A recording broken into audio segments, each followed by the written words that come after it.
2026 June ಒಳಗಡೆ ತುಂಗಭದ್ರಾ ಡ್ಯಾಂಗೆ ಹೊಸ crust gate ಅಳವಡಿಸುತ್ತೇವೆ, CM Siddaramaiah.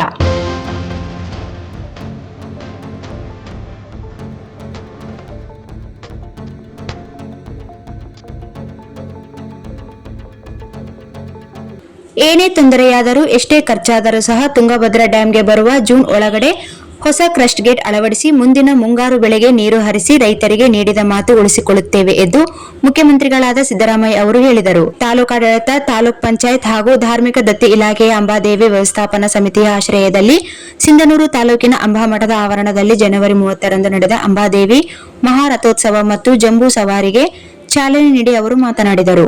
ನೀರಾವರಿ ಯೋಜನೆಗೆ ಅನುಷ್ಠಾನಕ್ಕೆ ಸರ್ಕಾರ ಬದ್ಧವಾಗಿದೆ ಎಂದು ತಿಳಿಸಿದ ಮುಖ್ಯಮಂತ್ರಿಗಳು 431 ಕೋಟಿ ರೂಪಾಯಿ ವೆಚ್ಚದಲ್ಲಿ ಪಾಪಯ್ಯ ಟನೆಲ್ ಕಾರ್ಯ ಮತ್ತು 33 ಗೇಟ್ ಅಳವಡಿಸುವ ಕಾರ್ಯ ಮಾಡುತ್ತಿದ್ದೇವೆ ಎಂದು ತಿಳಿಸಿದರು.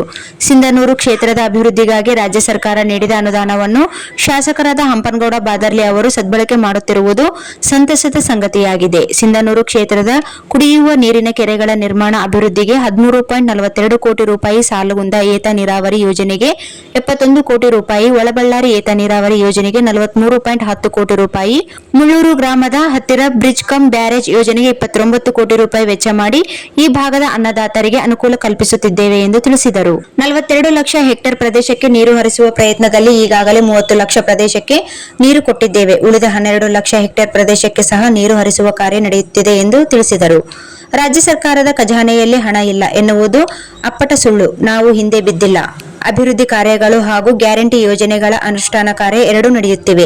ಅನ್ನಭಾಗ್ಯ, ಗೃಹಲಕ್ಷ್ಮಿ, ಗೃಹ ಜ್ಯೋತಿ, ಶಕ್ತಿ, ಯುವ ನಿಧಿ, ಪಂಚ ಗ್ಯಾರಂಟಿ ಯೋಜನೆಗಳಿಗೆ ಇದುವರೆಗೆ ರಾಜ್ಯ ಸರ್ಕಾರವು 1,12,000 ಕೋಟಿ ರೂಪಾಯಿ ಖರ್ಚು ಮಾಡಿದ್ದೇವೆ. ಪ್ರಸಕ್ತ 2026ನೇ ಸಾಲಿನಲ್ಲೂ ಸಹ ಮತ್ತೆ 52,000 ಕೋಟಿ ರೂಪಾಯಿ ಖರ್ಚು ಮಾಡುತ್ತಿದ್ದೇವೆ.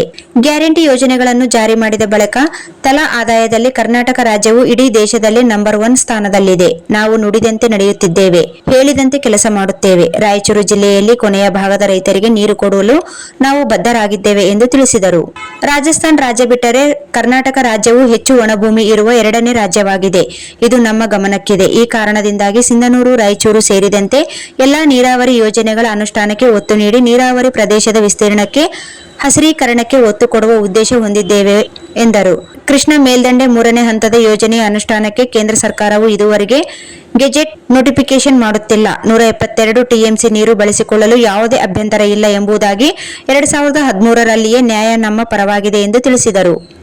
ಅಂಬಾಮಠದ ದೇವಸ್ಥಾನಕ್ಕೆ ನಿಗದಿಪಡಿಸಿದ 6.30 ಕೋಟಿ ರೂಪಾಯಿ ಪೈಕಿ ಇದುವರೆಗೆ 2 ಕೋಟಿ ರೂಪಾಯಿ ವೆಚ್ಚ ಮಾಡಲಾಗಿದೆ. ಬಾಕಿ ಅನುದಾನವನ್ನು ಸಹ ಬಿಡುಗಡೆ ಮಾಡಿ ಅಂಬಾಮಠದ ಸಮಗ್ರ ಅಭಿವೃದ್ಧಿಗೆ ನಾವು ಬದ್ಧರಾಗಿದ್ದೇವೆ ಎಂದು ತಿಳಿಸಿದರು. ಮಹಾತ್ಮ ಗಾಂಧೀಜಿ ರಾಷ್ಟ್ರೀಯ ಗ್ರಾಮೀಣ ಉದ್ಯೋಗ ಖಾತ್ರಿ ಯೋಜನೆಯ ಸ್ವರೂಪವನ್ನು ಕೇಂದ್ರ ಸರ್ಕಾರವು ಸಂಪೂರ್ಣ ಬದಲಿಸಿ ಜನಸಾಮಾನ್ಯರಿಗೆ ಅನ್ಯಾಯ ಮಾಡುತ್ತಿದೆ ಎಂದು ಮುಖ್ಯಮಂತ್ರಿಗಳು ಅಸಮಾಧಾನ ವ್ಯಕ್ತಪಡಿಸಿದರು. ಸೋಮಲಾಪುರದ ಸಿದ್ಧ ಪರ್ವತಕ್ಕೆ ಆಗಮಿಸಿ ಶ್ರೀ ಅಂಬಾದೇವಿ ಮಹೋತ್ಸವ ಮತ್ತು ಜಂಬೂ ಸವಾರರಿಗೆ ಸಂತೋಷದಿಂದ ಚಾಲನೆ ನೀಡಿದ್ದೇವೆ. ಶ್ರೀ ಅಂಬಾದೇವಿಯ ದರ್ಶನ ಪಡೆದಿರುವುದು ನನ್ನ ಪುಣ್ಯ ಎಂದೇ ಭಾವಿಸಿದ್ದೇನೆ ಎಂದು ತಿಳಿಸಿದ ಮುಖ್ಯಮಂತ್ರಿಗಳು, ನೆರೆದಿದ್ದ ಎಲ್ಲಾ ಜನತೆಗೆ, ಎಲ್ಲಾ ಭಕ್ತರಿಗೆ ತಾಯಿ ಅಂಬಾದೇವಿ ಒಳ್ಳೆಯದು ಮಾಡಲಿ ಎಂದು ತಾವು ಪ್ರಾರ್ಥಿಸುವುದಾಗಿ ತಿಳಿಸಿದರು.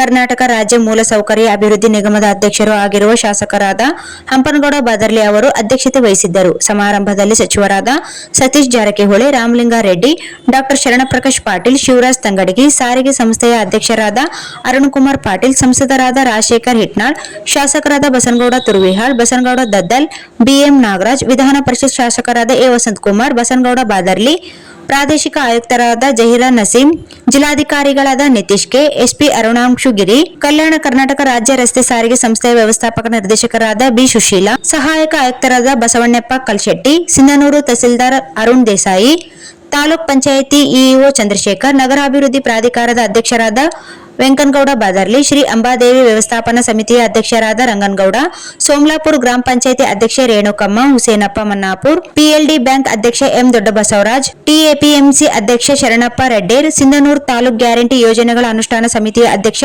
ಅನಿಲ್ ಕುಮಾರ್ ವೈ ಹಾಗೂ ಇನ್ನಿತರ ಗಣ್ಯರು ಉಪಸ್ಥಿತರಿದ್ದರು.